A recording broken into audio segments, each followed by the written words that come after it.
Nah, pada akhirnya nanti Suhrawardi juga mengklasifikasi.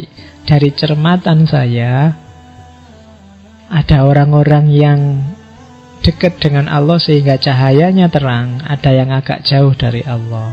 Dan itu kategorinya di 5 jenis tauhid itu. Yang paling atas adalah yang paling jauh, dan yang paling bawah adalah yang paling dekat. Yang paling atas, la ilaha illallah. Ini tauhid kita, tauhidnya orang awam. Ya, ini agak panjang. Kalau ada waktu saya ingin mengulang Ghazali untuk ngajari gimana caranya jadi orang awam yang benar. Karena di antara para sufi dan filosof yang mengorbankan puncak ekstasenya kemudian turun ke wilayah awam itu Ghazali. Itu yang bikin kita lebih sreg baca buku-bukunya Ghazali, lebih nyambung kalau baca kitab-kitabnya Ghazali. Karena Ghazali sendiri berusaha untuk nulis sesuai logikanya orang awam. Dan kalau Ghazali punya teori sendiri gimana caranya jadi orang awam yang baik. Oh, itu tidak gampang ya. Nggak banyak di antara kita yang ngerti. Kabeh pengen dadi kiai, pengen dadi wali, pengen levelnya tinggi. Sebenarnya kalau kita sudah sadar level kita itu ya awam. Cuma gimana caranya kita jadi awam yang baik itu harus belajar juga. Nanti kita pakai Ghazali. Kalau di Suhrawardi, la ilaha illallah itu tauhidnya awam. Tiada Tuhan selain Allah. Di atas itu ada la ilaha illahu. Sudah nggak pakai lagi konsep Allah. Karena Allah itu identitas, itu konsep. Kristen juga pakai Allah, meskipun sama orang Malaysia dilarang. Banyak agama juga pakai istilah yang deket-deket sama istilah Allah. Pakai ilah, pakai Yahweh, pakai sebenarnya secara bahasa deket. Ketika masih pakai Allah itu berarti masih konseptual, masih sangat jauh. Agak lebih dekat kalau la ilaha illahu. Tidak ada Tuhan selain dia. Dia pokoknya dia itu tidak terkatakan zatnya. Itu la ilaha illahu. Tidak ada Tuhan selain dia. Tidak lagi Allah. Karena begitu saya ngomong Allah kan yang muncul di kepalamu konsepmu sendiri tentang Allah. Jangan-jangan tidak kayak gitu loh Allah itu. Nah, makanya orang yang lebih dalam, lebih tinggi dari la ilaha illallah, katanya Suhrawardi, yang bilang la ilaha illahu. Di atas itu ada la ilaha illa anta. Kalau hu itu kan masih jauh, tiada Tuhan selain dia. Tapi kalau sudah anta, tiada Tuhan selain engkau, sudah di sini kan orangnya. Engkau itu loh, sudah bisa ditunjuk. Kalau hu masih di sana, dia adalah Tuhanku. Tapi kalau sudah engkau, sudah dekat. Jadi la ilaha illa anta. Tiada Tuhan selain engkau. Kalau sudah anta, kita sudah berdua, sudah jejer. Kalau masih hu, dia masih jauh.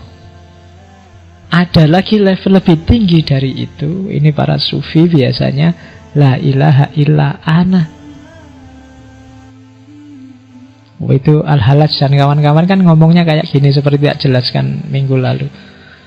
Kenapa sih la ilaha illa ana? Karena aku ini gak ada. Aku itu tidak wajibul wujud. Aku itu mungkinul wujud. Jadi yang berhak ada itu hanya Allah. Adaku itu tergantung Allah. Jadi semua alam semesta ini adalah manifestasi dari adanya Allah, termasuk diriku. Jadi tidak ada Tuhan selain aku sendiri. Ini di dalam diriku ini ada Allah. Kenapa? Ya orang-orang ini sudah melenyapkan dirinya. Aku bukan kok aku ini, karena aku sendiri sudah nggak ada. Yang ada tinggal Allah. La ilaha illa ana. Kayak Al-Halaj kemarin loh, katanya Al-Halaj kan dalam diri manusia ada dua aspek.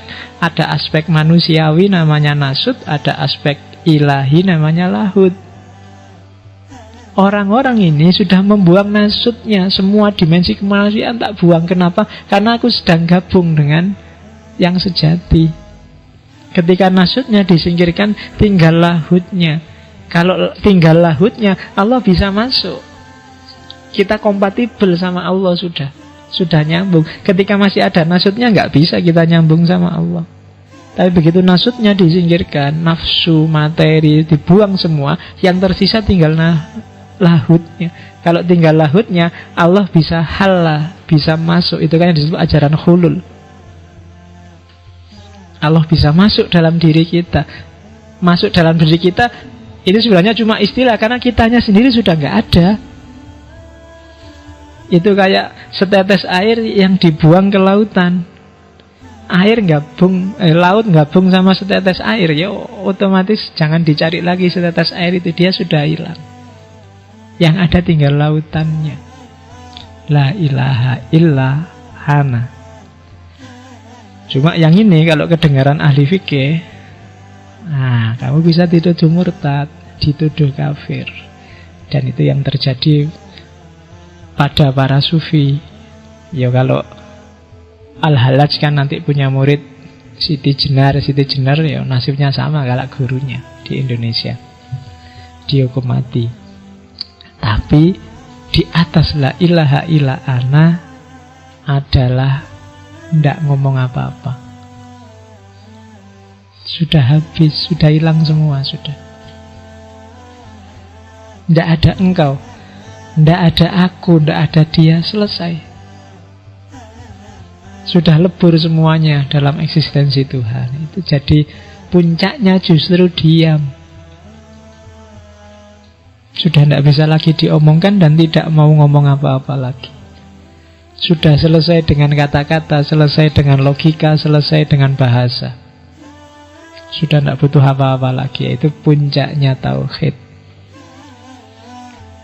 Kalau masih bisa diomongkan, masih bisa diekspresikan, masih bisa engkau, aku, diakan, masih ada jarak.